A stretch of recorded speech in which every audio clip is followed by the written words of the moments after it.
Speaking to me now is Kody Davies.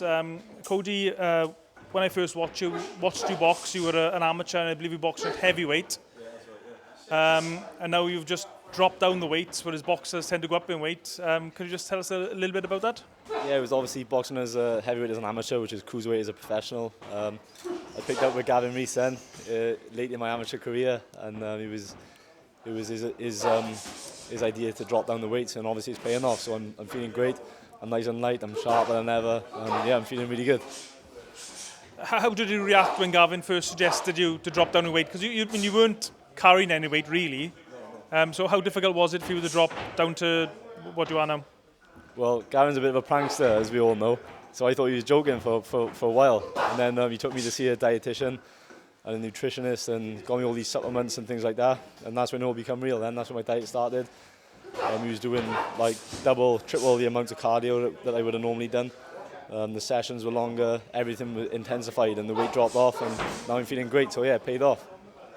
And physically, people outside of boxing don't realise how tough it is making weight, and what a drain it is on you, on your body. So could you just explain to us the physical tolls it takes on you?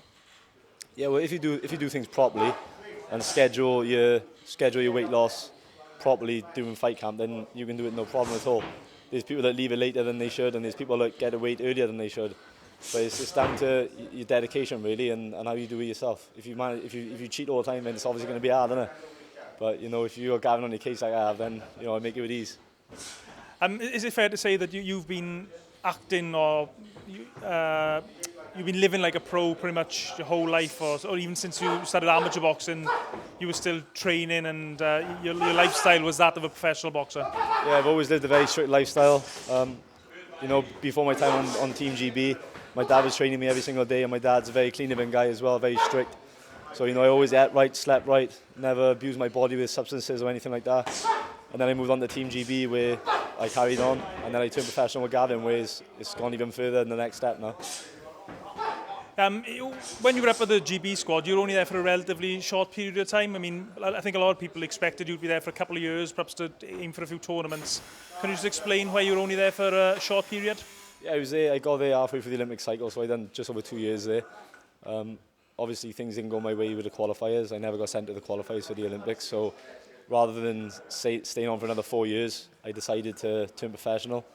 And now I'm the most active current professional fighter in Wales. I've been a pro for under a year, and I'm going into my 8th fight now, which is going to be in Los Angeles in just over a week and a half's time.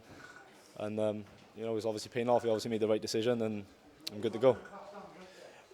Boxers coming from the GB squad can probably pick any trainer in Britain to train with. There's lots of good trainers in Wales here as well, but you decided to train with the relatively inexperienced trainer Gavin Rees. Can you just tell us why you came to that decision? It wasn't really a decision. It was more like, I want to say luck, but I'm not sure if it's luck or not. I was late in my amateur career. I was stuck for cornerman. My dad's license ran out, trainer's license ran out, and Gavin was there. He had a license with him, so we asked him if he could step in and do my corner. He did. He invited me up the gym then the following week, and one thing led to another, and now I'm training with him full time, and I wouldn't want to be trained by anyone else. I've had the chance to be, not a chance, but I've earned my chance in the amateurs to like you said, to choose who I want to train with, and I definitely pick Gavin every single time. Gavin's got a reputation as a bit of a joker on downtime, but what's he like working with him day in, day out in the gym? He's not a joker he's a joker 24/7. But no, he's a great coach. Like, I'm in the best shape I've ever been in, physically and mentally. I'm learning off him all the time. Probably the only downside is I'm taking him out for food all the time. He always forgets his wallet, so that's a bit draining. But apart from that, he's a great guy, great coach, and he's learning me a lot. And you've also signed with Haymaker Promotions, David Hayes Promotional Company, who are now guiding your career. What's that been like? Been great, obviously. The Haymaker Promotions, and then obviously S-Jam Boxing Management. They deliver me on the big stages. Sam and Adam, they fly me out to LA now on Sunday to fight on the undercard of Victor Ortiz. The card's featuring James DeGale and Joe Joyce. It's a great card to be on. I've boxed in the O2 in London on the Hay Value undercard. I was chief support for Joe Joyce in York Hall. I had some great exposure already this early on in my career. and I'm just ready for it to continue.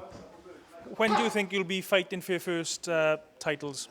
Well, I'm doing another, I think, 2 to 3 more fights this year, and then we're going to look for a title shot early part of next year. I think we've got February in mind, so you know, I'm more than ready to crack on with that. Yeah, I'm ready.